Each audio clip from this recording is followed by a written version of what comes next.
Hello, everyone, and welcome back to the MTG Goldfish Podcast, episode 137, your weekly podcast covering everything Magic the Gathering related. You can find us on Google Play, iTunes, mtggoldfish.com, and now on YouTube.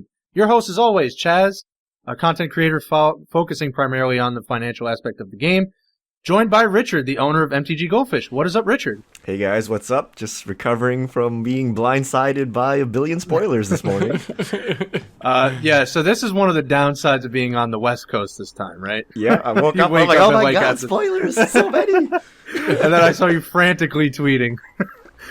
Seth, probably better known as Saffron Oliver, resident jank brewer and all-around content creator. What is up, Seth? What's going on, guys? What is up? Ready to talk about some Ixalan? Bring on Ixalan. Grab your treasure maps and, whatever else, pirate stuff. So on the docket for today, there's some pirate stuff out there. Someone else could do something with that. We're going to talk about a lot of Ixalan. I guess we just should say previews at this point because they weren't really leaked. Some of them were. They were leaked a long time ago. So now everything's official, and confirmed by Wizards. So we're going to, discuss a few specific cards, talk about some mechanics, some big changes, affecting past and present cards, and then we will talk about a B&R update announcement and follow it up with some fish mail. All right, so let's jump in. Some Ixalan cards. Let's talk about the biggest change first. Yeah, so before we get into it, WotC published an article this morning. They basically dumped 56 cards on us, 8 mythics, like a whole bunch of rares, and they basically said the leaks were real. You guys have seen them. Here, have all the cards. And they just dumped all the cards on us. So I felt that was a little weird. I was talking to Seth earlier, and we scoured all of the leaks when they first came out. I don't remember any of the cards. Half of these cards look so new to me. So it was a little weird that they decided to dump them out like all at once instead of just spacing them out. So that's weird, but we do have all of the cards. So we're going to talk about the mechanic cards, talk about the mechanics that they explained a bit, and then we'll go into some specific cards. So the first card we have is Jace, Cunning Castaway, 1 blue, Planeswalker, 3 loyalty. Type line actually says Legendary Planeswalker Jace. We'll talk about that in a second. +1, whenever one or more creatures you control deals combat damage to a player, this turn, draw a card, then discard a card. -2, create a 2/2 blue illusion creature token with, when this creature becomes the target of a spell, sacrifice it. -5, create 2 tokens that are copies of Jace, Cunning Castaway, except they are not legendary. So the new legendary rule is all Planeswalkers retroactively are now legendary, and you can now have 2 different Jaces on the battlefield at the same time. So you can have like a Jace Beleren and a Jace Cunning Castaway, but you can't have, say, 2 Jace Belerens. The legendary rule still applies, but the Planeswalker uniqueness rule has changed. So, Jace. Well, so are you going to say it, Seth, or should I? I feel like you go ahead, Chaz. Should I say it? Like, are they just going to change this for the one block, and then we're never going to see this again? Like, just being legendary is just going to not matter? I don't know. I think the big news is the change. The card itself we can talk about, but what are your feelings on the change to the rule? So I think I'll go first, I guess. Overall, I like how it simplifies things. The Planeswalker uniqueness rule and legendary rule are pretty similar, and it's kind of confusing to have 2. I refer to the Planeswalker uniqueness rule as the legendary rule most of the time anyway, so I like that part of it, but I'm actually a little concerned that you can have Gideon of the Trials, Gideon Ally of Zendikar, and Gideon Jura all on the battlefield at once. Like, is that a good thing? Do we want that? Are you concerned or happy that Gideon Tribal is now legitimate? I mean, I'm happy because I think it'll be fun, but I don't know if it's actually a good thing overall. Like, it seems like it could be overall make the games less fun to play. Why? Because we have too many Planeswalkers? It just seems oppressive. I think, like, the natural Planeswalkers are already so good that I think they deserve the downside of you not being able to just stack them up on top of each other. And I'm a little concerned that this makes them too good now? Like, they're already the best card type in the game. Do they really need to be even better? Yeah, this is an interesting one, and I'm going to agree with that first part, Seth. I do think from like a game design perspective and from just, identifying these cards, that they are better served as legendary, legendary Planeswalker type, because they are legendary characters. So that makes sense to me. And I'm going to agree again. I am also concerned that, unlike the legend rule, for some reason, it's okay to have different versions of the same, essentially character on the battlefield at the same time. That doesn't, I don't know why they didn't decide to keep that same clause for these cards now. Like, why do they get away with having multiple iterations of the same Planeswalker when normal legendary cards don't? Yeah, so from the Vorthos perspective, I think we threw that out when we said you and your opponent can have the same legendary, because, prior to that, if your opponent had a legendary creature and you had a legendary creature, one of them would die. They changed that so you could have, 2 Jaces on the battlefield. So now doing this, I don't think you break the Vorthos anymore. It was already broken, so I think that's fine. I agree with Seth. In some cases, it's oppressive. You remove the deck design part of it. Like in Jund in Modern, there was a very real trade-off of how many Liliana the Last Hopes and Liliana of the Veils you wanted to play. Now you can just play them all. Like, you're not going to be Liliana flooded anymore. That's not a problem. You can play both at the same time. So it does remove that deck building restriction. But at the same time, like, how many times is this going to be relevant? Like, it's not very common that you have multiple versions of the same Planeswalker that's good and want to be in the same deck. I don't think it comes up that often, so I don't think it's that big of an issue, and I do like the rule simplification. The Planeswalker uniqueness rule is always very weird, and these things should be legendary anyway, so I think that makes sense. My only concern is it kind of messes with some of the older cards like Captain Sisay, Thalia's Lancers. Like, all of those cards become really good now because you can just tutor up Planeswalkers. So there's an interesting side effect to making everything legendary. But overall, I think it's good. I don't know. I'm not too concerned with it. It just simplifies the rules a bit. It might be weird having Gideon Tribal in Standard, though. It might actually work. I mean, yeah, I guess we'll just have to wait and see. I don't think it's necessarily a bad thing, but I am a little bit worried at how it'll play out. Just from, like, playing that Gideon deck, it was pretty good with the downside of having a ton of dead draws because you couldn't play multiple Gideons. And I imagine now that that's gone, like, they print a lot of the same Planeswalkers. It would be less of a concern if we had more variety in our Planeswalkers, but we have times when we have like 4 Nissas legal and standard at once, and hopefully we move away from that, but that just doesn't necessarily seem fun to me, to play against an opponent that just is literally has 4 Nissas on the battlefield at once in standard or something. I mean, does it really make a difference, though? What if they just rename Nissa? You still facing down like 4 Planeswalkers. I guess that's true. I feel like it takes away the natural checks and balances of not wanting to play too many Planeswalkers because you get the dead draws, and now that's just less of a concern. But yeah, maybe it'll be fine. What do you think about the card itself? Like, is this even a playable card? I don't want to write off a 3-mana Planeswalker, but it feels like it's in a weird spot for a Jace, since Jaces are usually like control deck Planeswalkers. Blue Planeswalkers are mostly control deck Planeswalkers. And this one seems like it really wants you to be a creature heavy deck, which is a little odd. Do you think this is a playable Planeswalker? Not counting the legendary part? No. It's so bad. If +1 somehow drew you a card, but at best it lets you loot.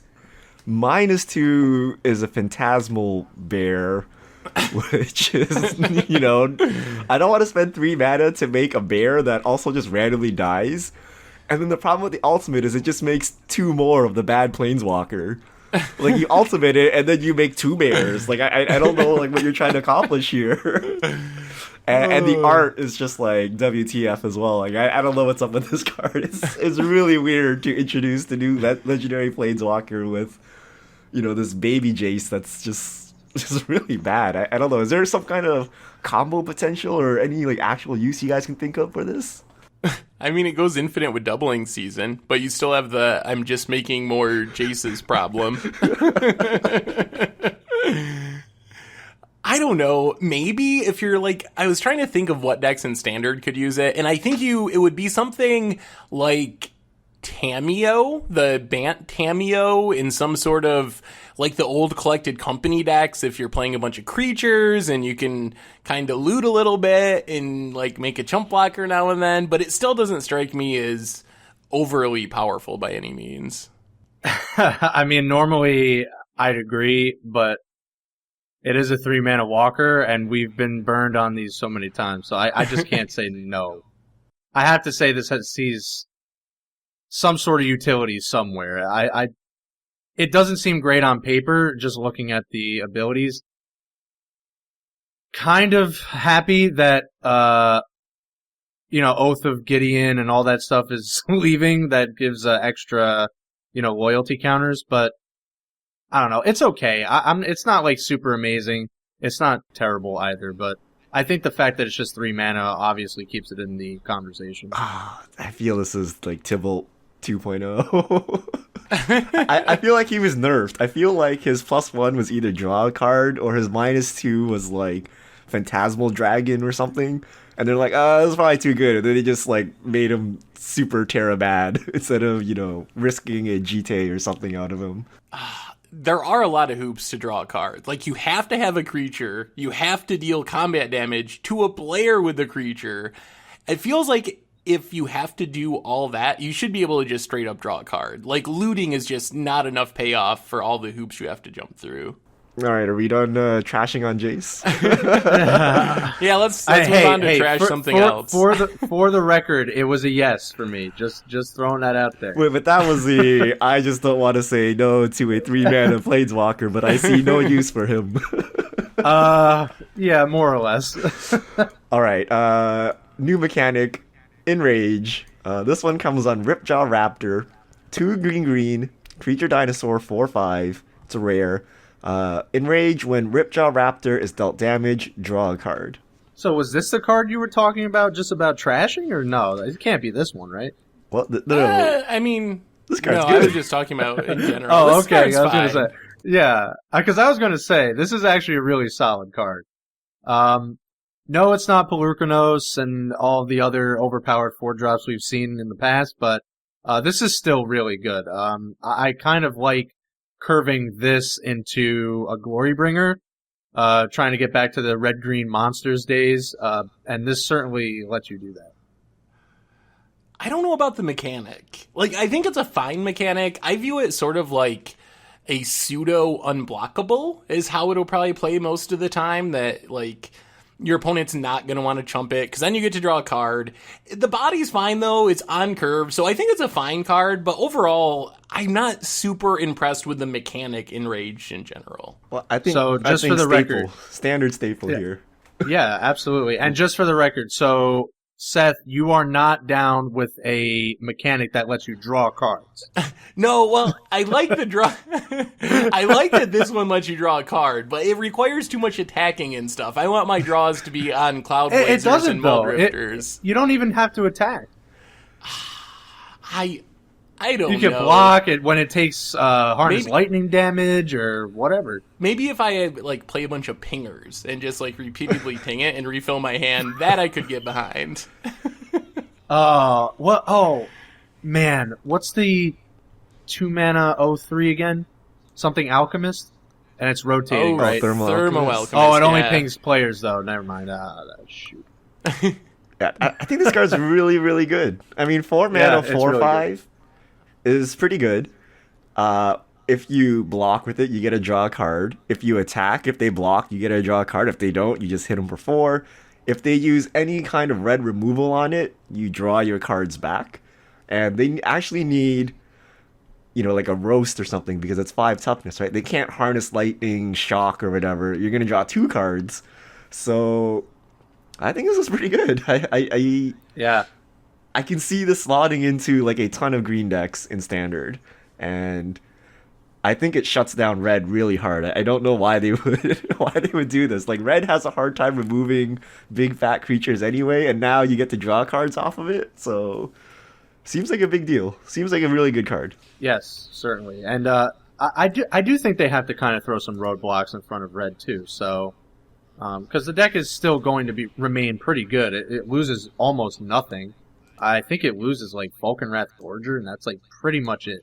So well, I mean that's fine, but what about like Jeskai yeah. Control or something, right? Like the non-mono red lists kind of get hosed by this. Basically, you need black removal or white removal. Yeah, you have to balance it somehow, Richard. Green is always the best, making sure all the other colors best are in creatures, check. Best card draw.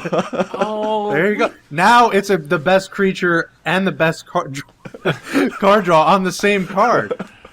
There you go. I don't know. I don't think it's quite as good as you guys are making it out to be. I mean, we got Glory Bringers, we have Chandras, we have Verdurous Gear Hulks, we have a lot of powerful things in that range. And they all they all play well together, so you're literally like constructing a deck right now. That sounds amazing to me. Yeah, so I'm not saying it's bad, but I don't think this is like leaps and bounds above all those other similar cards. Like, yeah, you can play it with it, but I think there's a real argument over like Chandra or this, or like Verdurous Gear Hulk or this. So I think it's good, but I don't think it's busted. It's still just a efficient creature when it comes down to it. Like a good above the curve creature. Was there actually anything else that they were in the 4-mana slot that folks were playing like as a creature? I don't even know.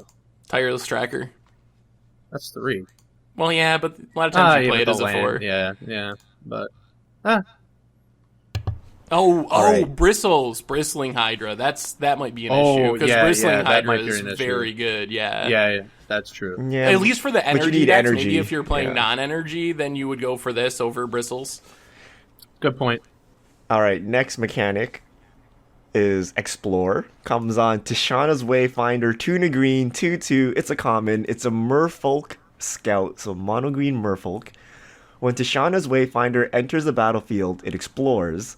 Reveal the top card of your library. Put that card in your hand if it's a land. Otherwise, put a +1/+1 counter on this creature.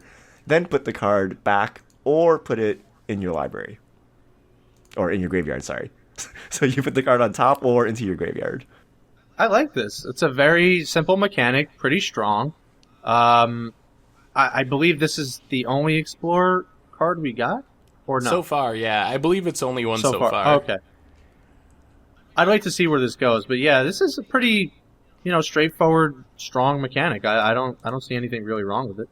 This is a great constructed mechanic, I think. Not this card in specific, but it's basically like enter the battlefield and you either draw a card or you, at the worst, you essentially like scry a card you don't want into your graveyard. So, and you can make the creature bigger. Like even this card isn't that bad. It ends up being either draw you a card or being a 3/3 for 3, which obviously isn't standard playable, but I think that it's a pretty good value mechanic that could definitely see play in standard on the right cards.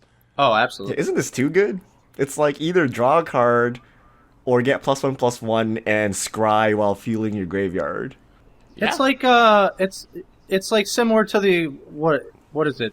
The mechanic in Hearthstone. It's like kind of like Explorer. That one's overpowered too. So maybe they wanted their own overpowered Explorer type thing. I don't know. I think this is pretty good, but yeah, I don't know. Good. Like Tishana's Wayfinder's like almost standard playable. If you didn't have like Tireless Tracker, like 3 mana draw card, or like 3 mana 2/2 draw card, 3 mana 3/3 scry, it's like not that bad. Oh, no. Tireless Tracker is no longer going to be an issue. So Tishana's Wayfinder. I'm sure they'll print another 3 mana green rare that like draws cards, becomes a super threat, must kill me. And it's a green merfolk, which is interesting. Yep, love it. I love the color shifting in this set. Richard probably doesn't, but I always remember Apocalypse. So I don't know about mono green. I can see Simic Merfolk, but mono green seems weird. It's like lost. They've lost their way. They're like on lands. They're like becoming elves. Yes. Next card, Treasure Map. The return of double-faced cards. So Treasure Map is a 2-mana artifact. It's a rare.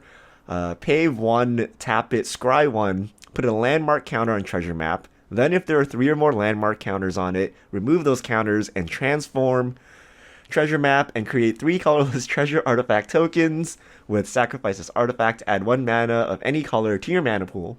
So basically 3 petals. The flip side is a land that taps to add colorless, and you can tap it and sacrifice a treasure to draw a card. It's a 2 converted mana cost land. Oh. The card actually seems pretty good. It's I pretty think for cool, control yeah. deck. It's definitely flavorful. I don't know how I feel about us going back to Transform already. Like, it feels like we've had Transform legal and standard for like the last 5 years. Just whenever one set rotates, another one comes in.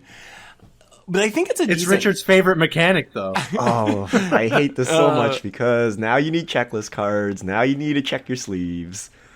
And I don't know. What I do like is the back, the treasure cove. The frame is like totally new.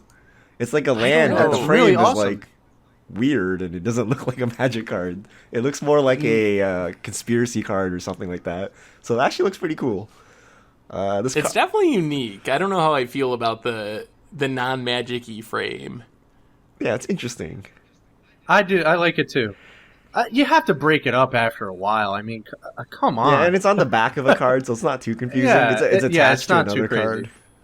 card. Is this card any good? It seems terrible. It's all It right. needs a I long do- time to power up here.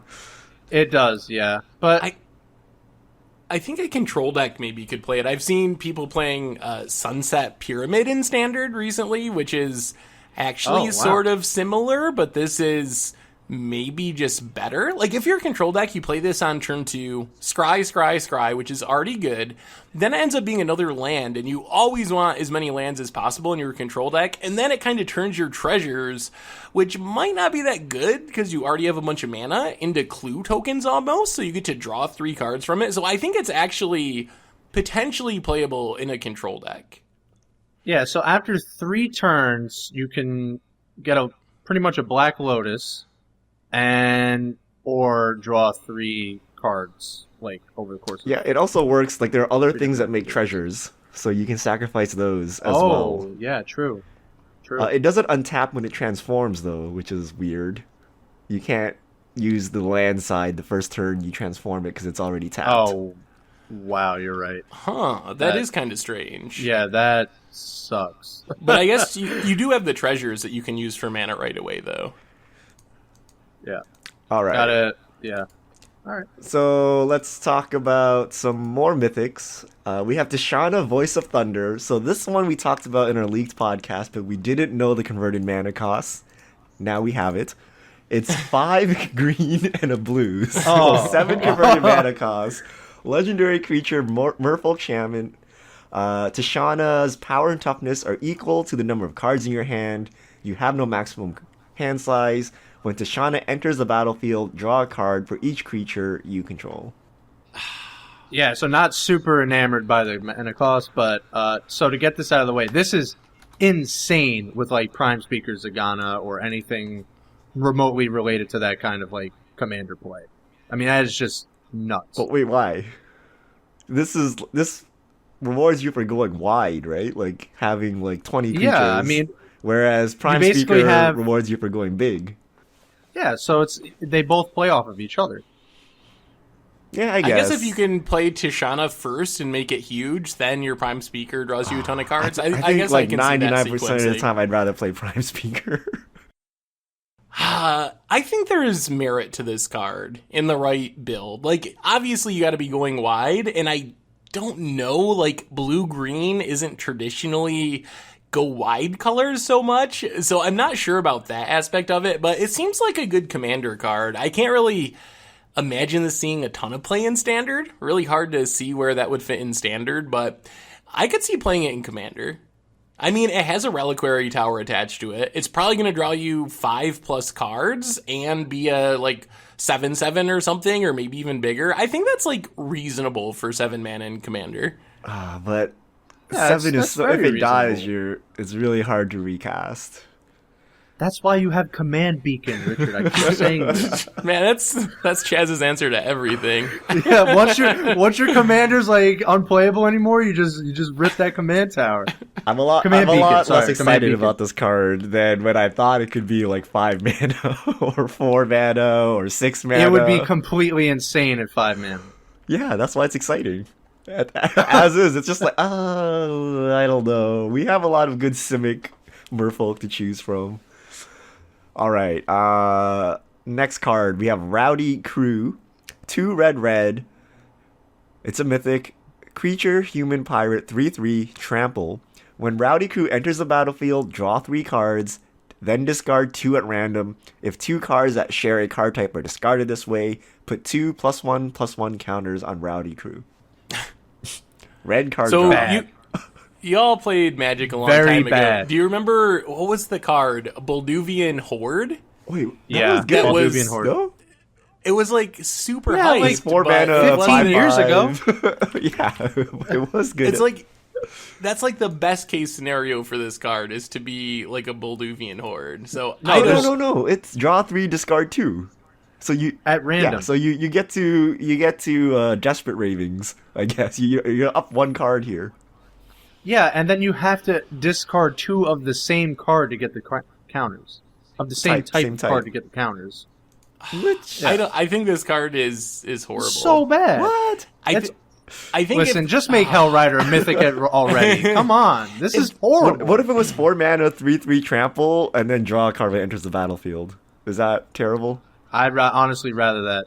Well, I think you're underestimating random. Like you could have your 2 Glory Bringers in hand and turn them into a land or something. Like there's random is super punishing. I'm 100% on the Desperate Ravings plan. Like you're gonna draw cards, and if you discard some random cards, so be it. Like it ruins your game plan, but. But no big deal. No big deal. You just make a new game plan. But not only does it ruin your game plan, you still might not even get the counters. So it's a 4 mana 3/3 with trample. That draws a card. You're up 1 card. So I think I'd rather just play Hazard. I'm sorry. I'd rather have no cards and just keep playing Hazard. I think this is horrible. If there's a deck that can really take advantage of the ability, like if there's some reason you want to just be filling your graveyard. I don't know if you're reanimating or flashing stuff back. Like, I can see that argument, but I don't think you can just play this as like, hey, it's my 4-drop. It's gonna like kind of be good and draw me a card. I don't think it's a card that can work. I'll show you guys wrong somehow. I don't know how, but Desperate Ravings is like one of the best Magic cards of all time. It is a good card, but and it's red card draw on a creature. Like this doesn't have. This is like new ground here. We don't get a lot of card draw in red, so we don't. But they've done it before, except and they're Beaumont certainly Carrier, a lot we'll better. Just forget about that one. Yeah, infinitely better at drawing cards, but we'll just ignore that. All right. Boneyard Parley, 5 black sorcery mythic. Exile up to 5 target creature cards from graveyards. An opponent separates those cards into 2 piles. Put all cards from the pile of your choice on the battlefield under your control and the rest into their owners' graveyards. So, appreciate this, Wizards and Blake. I actually could not read this card at all, so, yeah. This was completely, illegible. This is, the first time I'm seeing this. So, this is just like Ever After, basically. A fun version of Ever After, I think.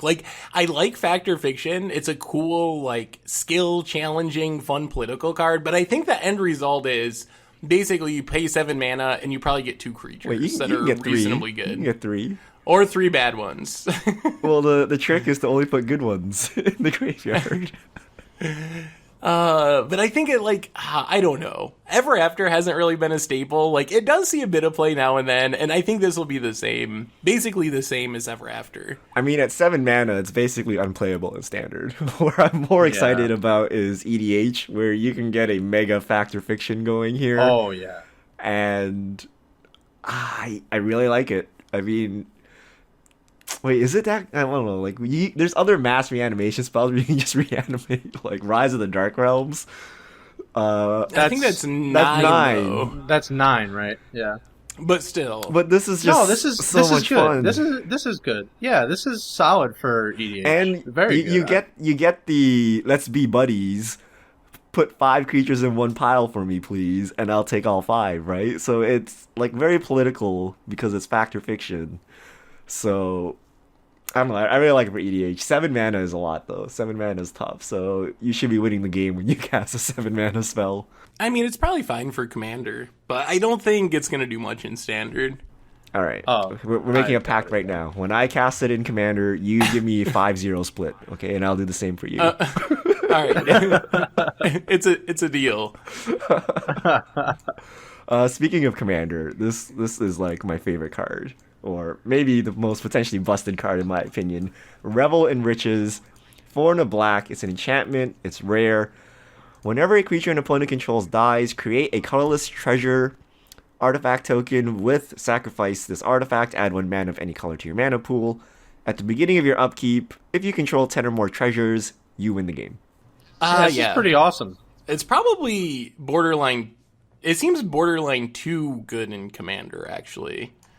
Like, it seems so easy. Like, you know how many creatures die in Commander? That's what Commander games are often all about. You play this, you play a single Wrath, and your next turn you just win the game. Like, that's how this seems like it works to me.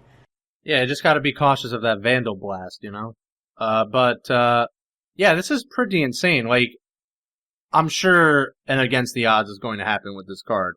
But even beyond that, like, you're not wrong about Commander. This is really, really strong. And if you don't even have 10, it's basically just giving you Lotus Petals the entire time. Yeah, you just get to super ramp, right? If like some combat happens and you get 4 tokens while during your turn, you just got +4 mana. You don't even need to win on the spot.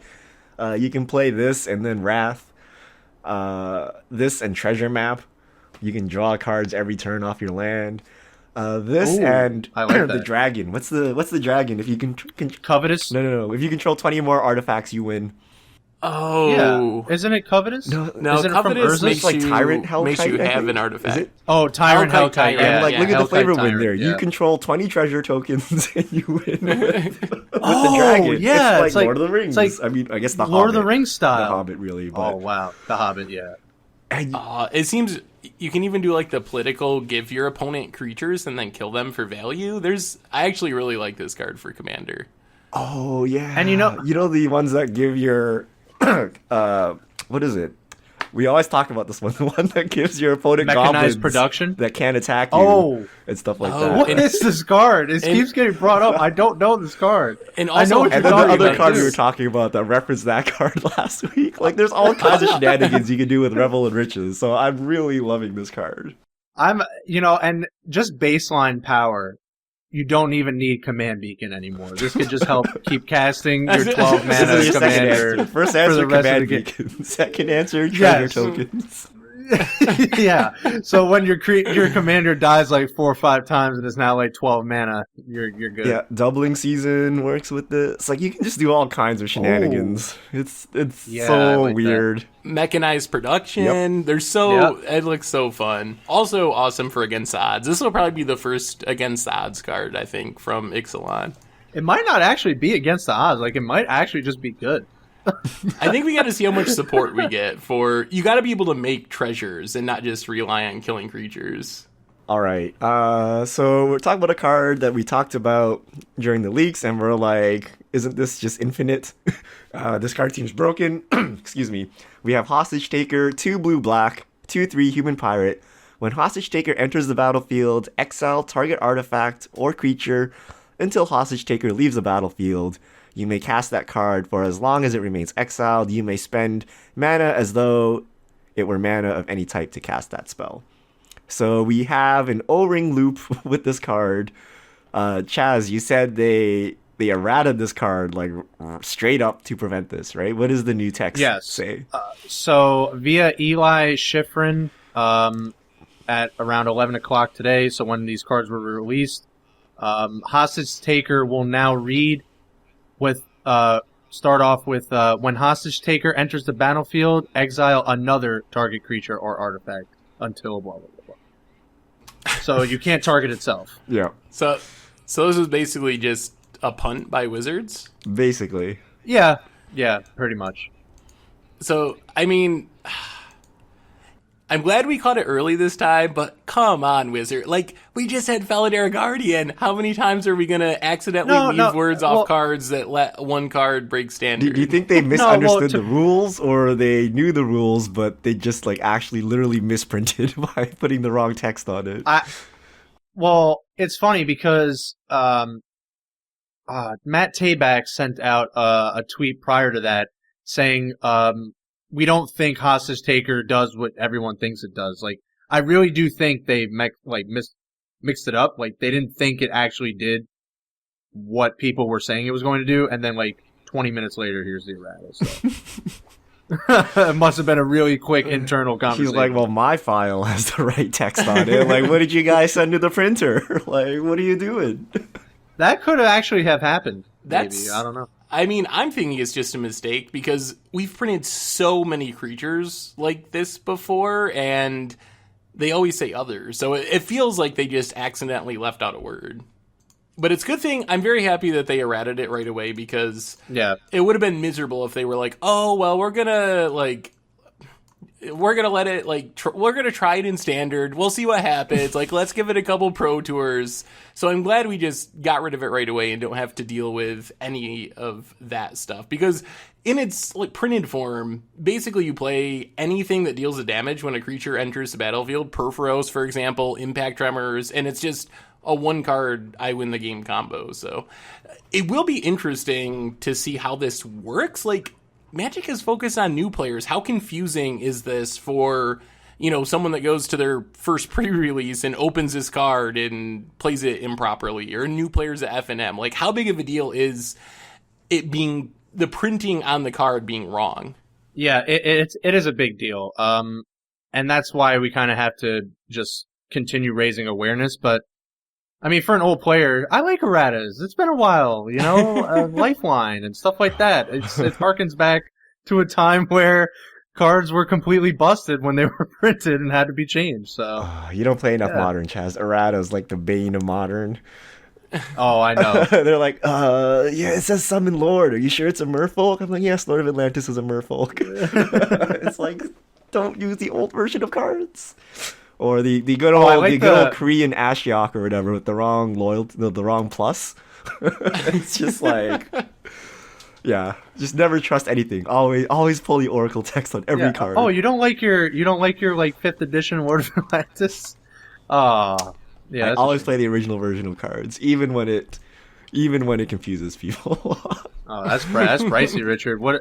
How far does that one go back? Like alpha? No. I can't play no. I just play revised. I play the oldest version of the cards I can afford. How about that? Okay. There we go. Okay. Last card. Tilda Nolly's Skin Shifter. Tuna red. Human Shaman. It's a rare. It's a 0/1. Haste. When it attacks, it becomes a copy of another target non-legendary attacking creature until end of turn. Yeah, so I put this on the list. I don't actually really know why, other than it's like not completely terrible. We were trying to search for a card other than the stuff that we decided we were going to talk about, and it just feels like it's not completely bad. I can get behind this one. You say that like it does all you go to combat stuff. And they're like, I kill your other creature. You're like, okay, I attack with a 0/1. We're talking about Hellrider, and this with Hellrider is outrageous, but we don't have Hellrider. That would have been... I feel like there's probably a combo. How does this work? Yeah. Can you copy Glorybringer and exert this thing, or no? Or is it too late already? When it attacks... that is a good one. I believe you can. I think it's too late. No, actually. I don't know. Someone who knows rules, but... Oh, man, if you can't exert it, then this is definitely off the list. If you can't exert, it's off the list. I'm sorry. I feel like there's a combo. There's got to be a combo out there with this card. I just don't know. I don't know what it is. I haven't been able to think of anything. So I don't think you can just play it as a creature because it's so bad on an empty board. Like, can you imagine playing Ramen on Bread and getting your board wrathed and then you top deck this thing? Like, there's just so much downside. But I feel like in the right deck with the right support, maybe? I don't know. You can't even like copy Hazaret, Gideon. I mean, I guess you just legendary rule yourself if you do, but I don't know. A lot of the good creatures they are even legendary. took that out. Yeah. Yeah, they even took that out anyway. It's non-legendary. I don't know, maybe. I just reserve judgment until I can see the entire set and what we have left in the standard. But it feels like doubling up on any like really good creature is not completely horrible. Especially later in the game. Maybe it's definitely not as good early on as it is later on. Yeah, I don't even know if you get attack triggers. I have no idea. Someone needs to tell us what the timing is. Like, if you copy, I say, really hope Primeval so. Titan, do you get the attack trigger? I Card is too actually hard. don't Don't know. understand. Oh, Judge. yeah, okay. Yeah, this is the contingency. If you don't get any of that stuff, then this card is horrible. So let's just end it there. All right, so I think that's all the spoilers we want to talk about. There are a ton of Yes. spoilers, so check out the site if you Yeah. want to see them all. But we can't talk about all of them. But there's just basically every card that was on the leaked sheets. They said, "Here, have them." And so I don't know how the rest of Yeah. spoiler season is gonna go, but I guess we'll find out tomorrow. So there's like 50 or 60 like right off the bat. So we'll just keep going. All right. Really quick. We also had a B&R announcement update. No changes other than Mentor. Monastery Mentor was restricted. What was the other one that was restricted? I don't know. Thorn, I Mentor, believe? Thorn of Oh, Amethyst, yeah, and then Amethyst. Yawgmoth's Bargain is unrestricted. Yeah. So Thorn of Amethyst restricted, Mentor, Monastery Mentor restricted, Yawgmoth's Bargain unrestricted. Anyone know anything about don't- Vintage? What is going on? Was Mentor too good? what was happening? So apparently everyone was complaining about workshop decks, and instead of banning the like $900 card, they're just going to restrict the rest of the deck.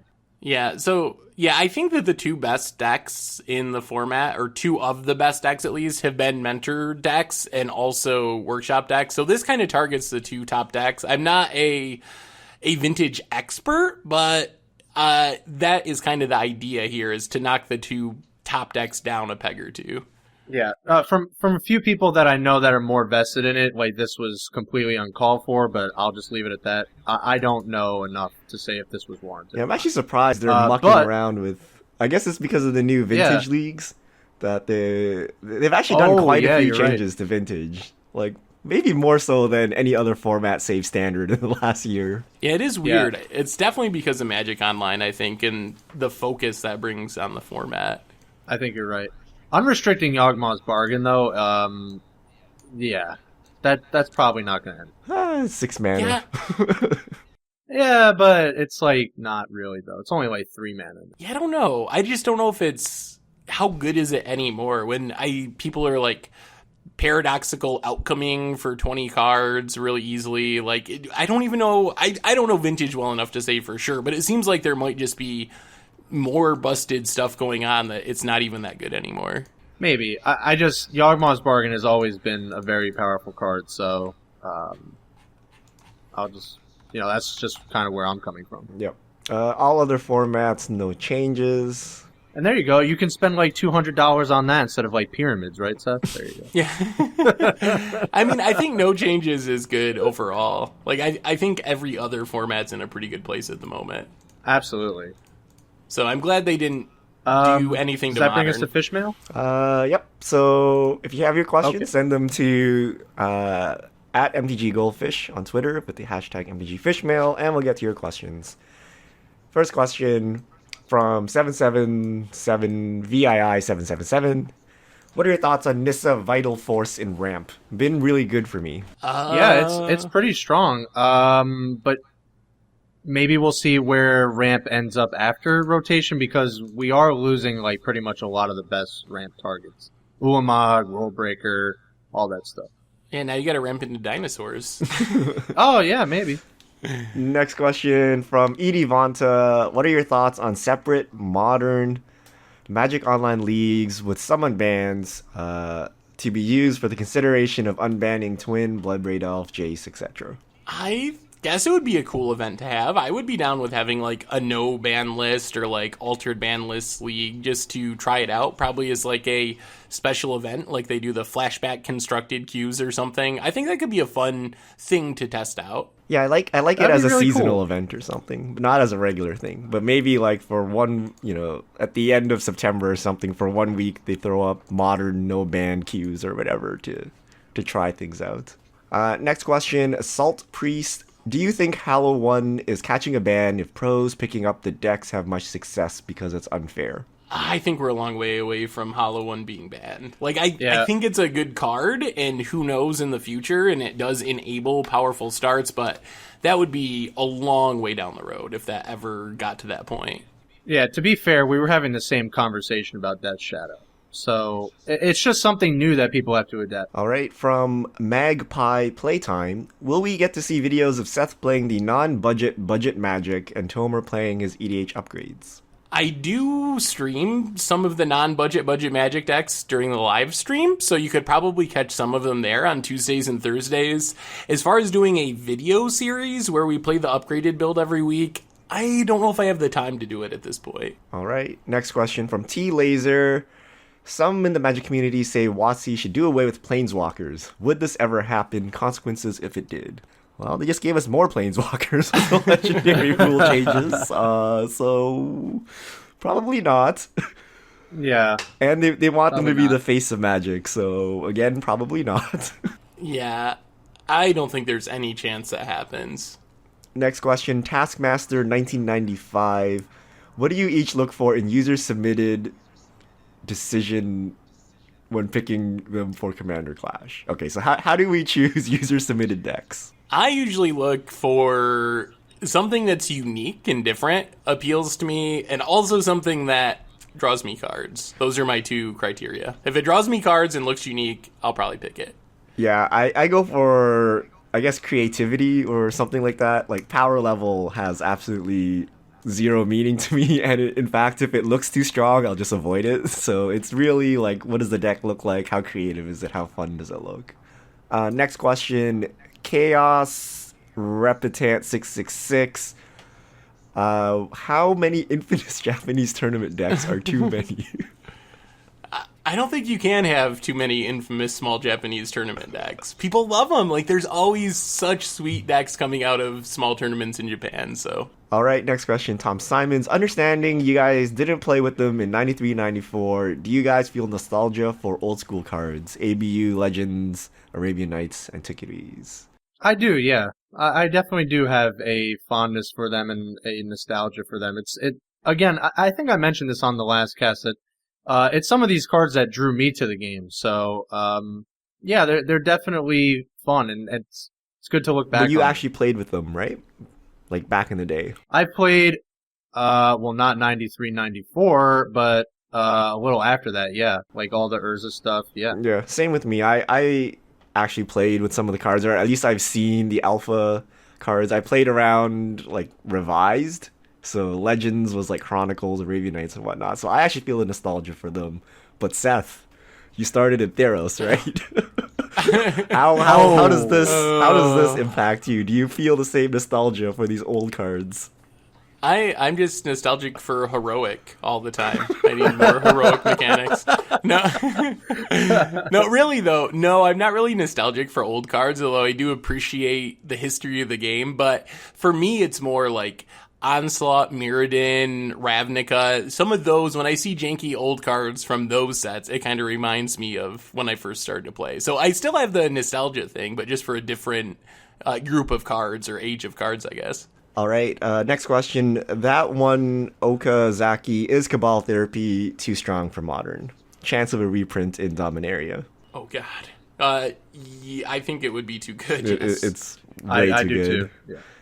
Yeah. The only thing worse than getting Thoughtseize is then getting therapy Just double and actually Cabal. getting like the blind hit therapy as well. Oh, it's infuriating. Yeah, that is the worst. And then that's not to say you actually get therapied with duplicate cards in hand as well.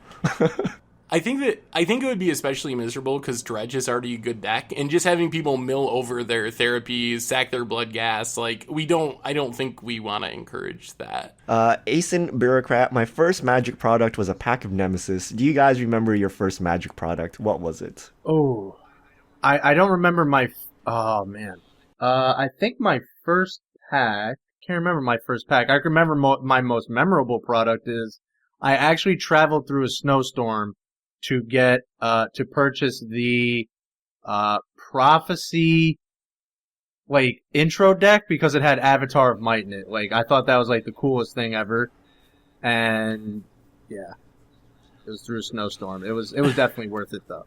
I actually have no idea what my first Magic product was. When I first started playing, it was mostly out of this huge collection of cards that one of my friends had. So that was all the cards I had for the first like year or two of playing Magic, was just building out of this random card pool collection of cards. I thought it was the Theros. I'm sure I bought something. Oh, yeah, the heroic one. M13. M13. I think my first product was either like a 4th edition or an Ice Age starter deck. So back then they actually had starter decks, and it was basically like a super booster, right? So, and I still remember like I was playing cards like Wanderlust and stuff, like some really bad cards, but they were fun times. Next question: would you, from Atanar1, would you agree that all reserveless cards should be banned from Commander? I don't think so. I'm gonna say no. I don't think so. I think that Commander is about people playing whatever they like, and I wouldn't want to put that restriction on the format. Yeah, I think it's more of playing cards appropriate to your group. Like it doesn't matter that they're powerful. Like, you can get new cards that are too powerful, and if you come in and everyone's playing janky decks and you play some tier 1 deck, you're gonna destroy everyone. So I don't think that changes it. So people should be able to play whatever they want. So I don't think we should ban reserveless cards, but you might have like custom house rules, which is perfectly fine. Quilted Train, what is everyone's most memorable / epic play? I was at a trying to remember what event it was. It was at a shop. I think it was at like a TCG Silver or something like that. But I double rancored 2 Strangleroot Geists. 2 different Strangleroot Geists, and somehow like, oh yeah, okay, so I Izzet Staticaster 2 of my Strangleroot Geists, so they come back, what was it? Undying. Yeah. There we go. Undying. Double Rancored each of them and attack for Xaxes. Ooh. Yeah. For me, it's probably like Pithing Needle, my own Pithing Needle, or something like that. Nice. Yeah, it's probably that time I played that like double strike lifelink card in Commander Clash, and one with the deck I shouldn't have won with. That was like every Commander Clash. Next question: Vig SS trying to bake Hazard's Undying Fury in Standard Paradox Engine plus Vessel of Volatility Storm. Any suggestions? Oh goodness. Don't. It sounds really sweet. I'm not sure that I would want Hazard's Undying Fury with Paradox Engine. Like, I think both cards can do cool things individually, but I don't know if I see how they work together necessarily. So I don't know. It's a cool idea, but I don't have any great suggestions. All right, next question from Ermeet. Do you guys practice any sports or physical activities? Just general physical activities. I used to play football. American football. For those of us what that position, Chaz? I was a middle linebacker. Oh. Don't mess with Chaz, people. Middle linebacker Chaz. I wasn't really like huge. I was just like kind of fast, so at that point, but probably not as fast these days. But anyway, just normal stuff. And then, folks were like, oh yeah, like golf is a really big thing down in Florida. I'm like, I don't know how, because it's like 95 degrees out, and I don't want to like be going out there doing anything in like 95, let alone golf. Golf is actually the one sport I cannot play. I cannot hit a golf ball for the life of me. I can I can play baseball, I can play hockey. I don't know why. Hockey seems like it should somehow transfer to golf, right? But I cannot hit a golf ball for the life of me. Huh. I can golf a little bit. I think basketball is definitely the sport that I play the most. I don't play as much as I used to. I used to play a ton of basketball back in the day, but... Yeah, love basketball. I used to play all kinds of sports. I don't play as much anymore. Yeah, I used to play baseball and hockey as a kid, but I haven't played those nice. in a long time. But nowadays, I just like rock climb and do random stuff. What about curling? I've actually curled a couple times in my life. But ironically, wanted to I've only curl. curled in America, not in Canada. Only in America have I curled. Curling's actually really fun. You should try curling. It looks lame. Yeah, I don't know where I can It curl is kind around of lame here, to but it watch, seems like but it's it'd actually be a lot of fun. Yeah, I've played like shuffleboard with my great-grandmother before, so I think it's got to be about the same, Yeah, and except on I ice. swept my room once. That's like basically curling, right? I could be in the Olympics, American curling team. I don't know exactly when, but I've always really wanted to get into tennis too. For some reason, I've always really liked it. Tennis is fun. Tennis is easy because there's lots Yeah. of tennis courts around too. Yeah. But it's too hot in Florida to do anything. Oh, yeah, it definitely has to be indoors. Definitely has to be indoors. All right, next question from One Epic Pug. Is Settle the Wreckage the best standard sweeper since Supreme Verdict? So we didn't talk about Settle the Wreckage. Settle the Wreckage is the instant speed, Wrath, Mega, Path to Exile. So four converted mana cost. Wait, this is the card, right? Hold on. Yeah, 4 converted mana cost gets all attack. Path to Exile is all attacking creatures. Yeah. I'm gonna say it's I think the card's bad. It's even worse now that we know the decks. Like, if you want to do this to Ramunap Red, it's like, okay, like, good job, right? Like, a lot of deserts are coming to your face. So, I don't know. Lots of decks have good mana sinks nowadays. So I don't know that you want to give them, like, a ton of lands. Next question. Luke Maciel, vehicles, raid, double face cards, treasure tokens, similar to clues, are Ixalan mechanics and greatest hits from previous sets. It definitely looks like it. Throw in some dinosaurs and pirates, and we just got like a mishmash of everything everybody wants for some reason. I don't know about greatest, but they are all from previous sets. Yeah, I was gonna say that. It's like, there's only so many things you can do with pieces of cardboard. Last question from One Epic Pug as well. Is Sanguine Sacrament the new elixir of immortality? We didn't talk about it, but it's X white. You gain twice X life. Put Sanguine Sacrament on the bottom of its owner's library. No, Elixir was much. Yeah, you needed Elixir to shuffle your deck back in. Like, the reclaiming your graveyard part was actually a big deal. Yeah, Ivan Flock showed us why that card was really insane. It does seem pretty fun to just like get a bunch of lands and have this be the only card in your library and just game like 25 each turn and do that till your opponent mills out. But no, I don't think it compares. The big deal with Elixir is you could just play it on turn 1 and let it sit out.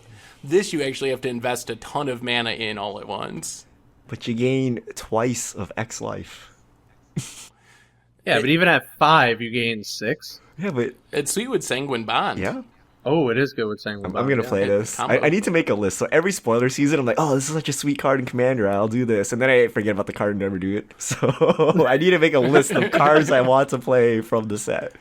And You need to yeah, publish Sanguine this. Sacrament. I think there's some janky life gain stuff you should be able to do with this. Play with Archangel's Light. Oh, it'd be so good. Just like janky white life gain tribal. We're gonna do it. Perfect. All right, that's all of our questions for this week. If you have questions, send them in to @MTGGoldfish with the hashtag MTGFishmail. Yeah, awesome questions, everyone. Thank you for sending those in. Anything last second out the door, gentlemen, because it is about that time. PAX is next week, is it? I believe so. We should probably have some announcements or something coming out of PAX, and then the week after that is HasCon. Awkward. Yes. Do you think they're gonna save Convention announcements for HasCon or PAX? Where do you think like all the good stuff will be? Both. Maybe both. I don't know. I think they said they're going to have less of a presence at PAX because of HasCon. So I'm expecting the big news to be HasCon. Or, yeah, over at PAX. Fair enough. And for those of us, first actual game of football, American football again. Sorry for the folks She that said south of the actual country. football. On the 7th. Oh, jeez. Every non-American country will be screaming at us in the YouTube comments. No. I meant like the actual first game, not like a preseason game. That's what I meant. Oh, I see. Is on the 7th. So, got to get that draft in, Seth. All right, everyone. That is about going to wrap it up here for this week. Thank you for tuning in. This is the MTG Goldfish crew signing out. We will see you all next time.